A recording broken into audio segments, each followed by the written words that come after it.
Eu sou Leia Silva, de Mulheres de Alma Curada. Sentimentos que aprisionam a alma. Gilmar Vieira Chaves. Capítulo 7. Ansiedade, tolice dos homens. A ansiedade é uma resposta natural às circunstâncias cotidianas que evocam sentimentos de medo, insegurança ou expectativa. Diante dessa realidade, até que ponto esta emoção poderia ser considerada normal? Em que momento ela assumiria contornos patológicos?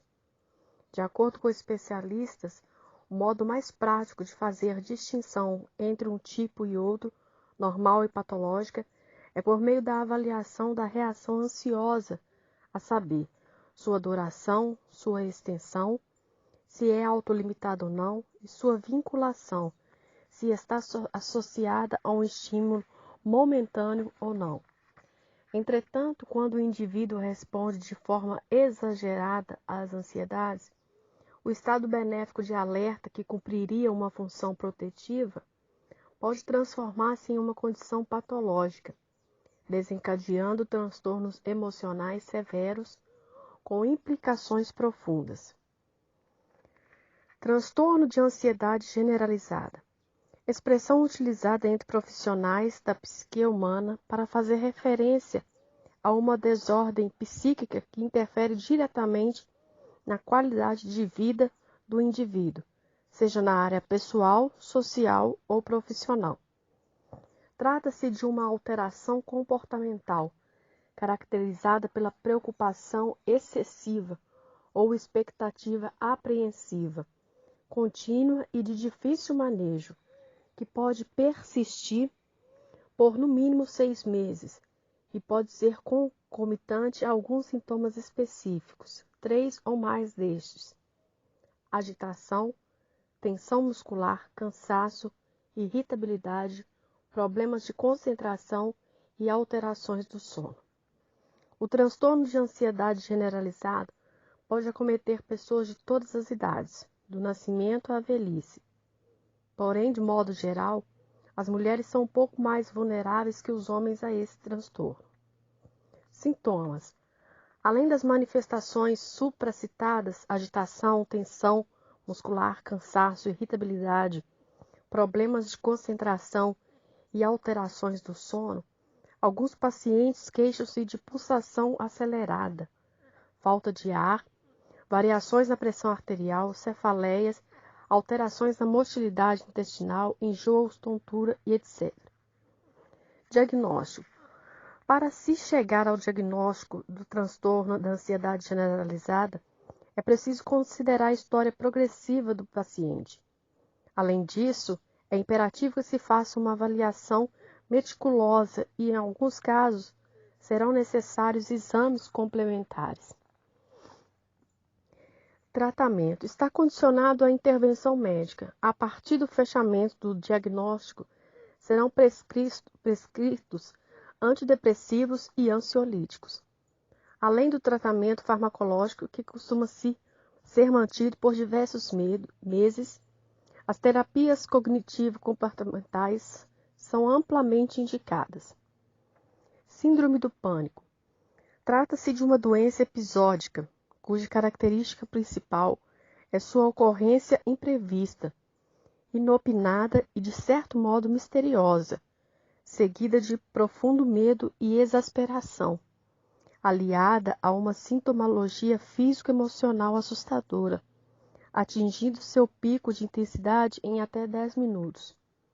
Pessoas que sofrem um ataque de pânico relatam a sensação de morte iminente ou de enlouquecimento. Durante a crise, que costuma ser de curta duração, o indivíduo entende que perdeu o controle dos seus próprios atos. Sintomas.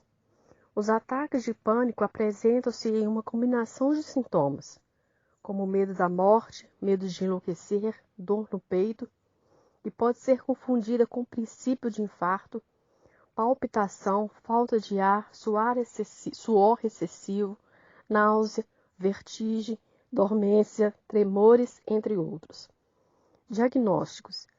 Para fechar um diagnóstico de síndrome do pânico, as crises precisam ser regulares e promover alterações comportamentais importantes, a ponto de interferirem de modo negativo na vida do paciente. Reações de medo diante de uma ameaça real ou uma crise isolada de pânico não são suficientes para fechar o diagnóstico. O que a Bíblia fala sobre ansiedade?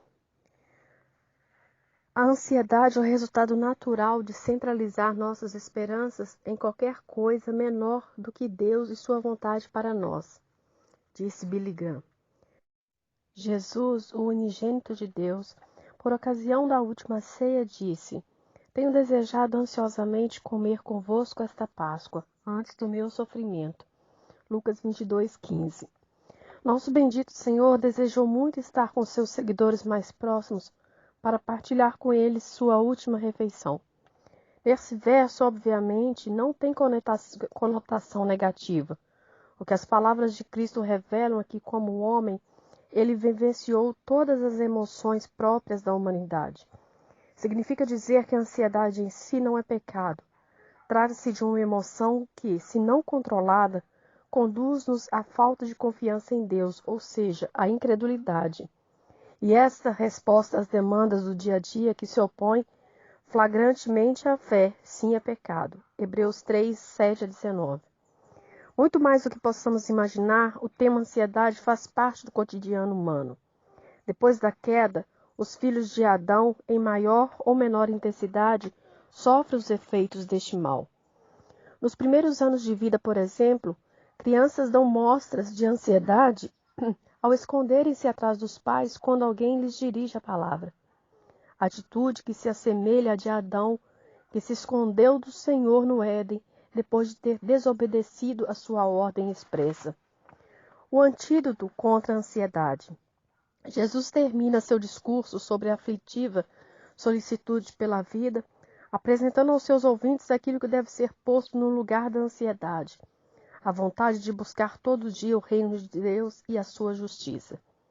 Mas buscai primeiro o reino de Deus e a sua justiça, e todas essas coisas vos serão acrescentadas. Não vos inquieteis como o dia de amanhã, porque o dia de amanhã cuidará de si mesmo. Basta a cada dia o seu mal.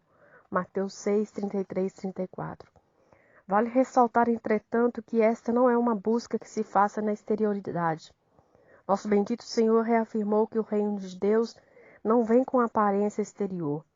Deste modo, ocupar a mente com agendas eclesiais ou excentricidades piedosas não passa a ansiedade, travestida de religiosidade. E porque Jesus, em mansidão e ternura, teria dito que não é visível o lugar em que ele reina, porque o seu reino não é estabelecido em outro espaço, senão no coração daquele que deseja abrigá-lo.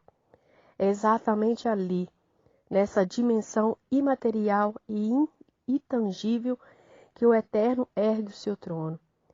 Se nessa busca não encontrarmos dentro de nós, não encontraremos em qualquer outro lugar. A busca pelo reino de Deus pressupõe descanso, conforto e pouso para a alma, pela aceitação da vontade soberana daquele que nos chamou à existência, sem que houvesse em nós mérito algum. Enquanto procuramos o reino, somos tomados pela compreensão de que ele é feito de tudo aquilo que alimenta a vida: amor, paz, esperança, perdão, confiança, misericórdia e fé. A lucidez pacífica que invade o coração daquele que encontra o reino dentro de si revela que é inútil levantar cedo, dormir tarde, comer o pão de dores, pois Deus cuida dos seus amados enquanto eles dormem. Portanto, sigamos as instruções de Pedro, lancemos sobre ele toda a nossa ansiedade, porque ele tem cuidado de nós. 1 Pedro 5, 7.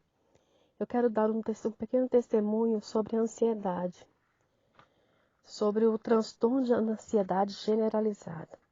Eu estava sentindo alguns sintomas que já estavam fora do normal para mim. Eu nunca havia sentido e aquilo estava se repetindo. Então eu fui procurar um cardiologista, falei para ele o que eu estava sentindo e ele disse para mim: tem algum problema se eu te mandar para um psiquiatra? Porque isso não é da minha área. Eu disse para ele: não, pode me encaminhar sem problema. Depois daquela consulta, eu tinha uma outra consulta, a fazer uma mamografia de rotina. E eu fiz a mamografia e a moça falou assim, espera um pouquinho que eu vou ver se o exame ficou bom. Aí ela me deixou sozinha na sala, uma sala fria.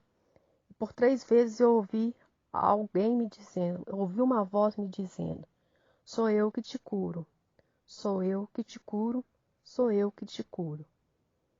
Ali eu não entendi por que aquilo estava, eu sabia que era Deus, mas por que ele estava me falando aquilo? Então logo depois eu fui procurar o psiquiatra, conversando com ele, e ele disse que era o transtorno de ansiedade generalizada. Então ele me receitou um remédio. Na hora que ele me receitou o remédio, aquela voz me veio de novo na mente. Sou eu que te curo. Eu falei assim, não é esse, pensei assim, não é esse remédio que vai me curar, é o Senhor que vai me curar. E eu tomei aquele remédio por 1 mês, só foi uma caixa, e nunca mais senti aqueles sintomas que eu estava sentindo antes, porque o Senhor já havia me curado. Então, se você sofre de ansiedade, síndrome do pânico, seja o que for, é o Senhor que pode te curar. E Ele vai te curar em nome de Jesus. Textos bíblicos sobre o assunto. Ouvi a tua voz soar no jardim e temi. Gênesis 2:17, 3:10. A ansiedade de Abraão e Sara. Gênesis 16, 1-15. Não sabeis o que acontecerá amanhã. Tiago 4:13-16. É tudo vaidade. Eclesiastes 1:2, 11:10. Os pensamentos e a esperança. Lamentações 3:19, 23. Esperei com paciência no Senhor. Salmos 34, 5, 42. Eu quero te dizer, se você está tomando remédio há algum tempo por causa da síndrome do pânico ou do transtorno da ansiedade generalizada, eu quero te dizer que o Senhor vai te abençoar no tempo certo. O meu tempo foi curto, porque algum propósito havia para isso. Mas creia nos propósitos do Senhor. E continue orando, entregando sua vida, suas emoções todas na presença do Senhor, porque Ele é quem cuida de nós. Que Deus abençoe você em nome de Jesus.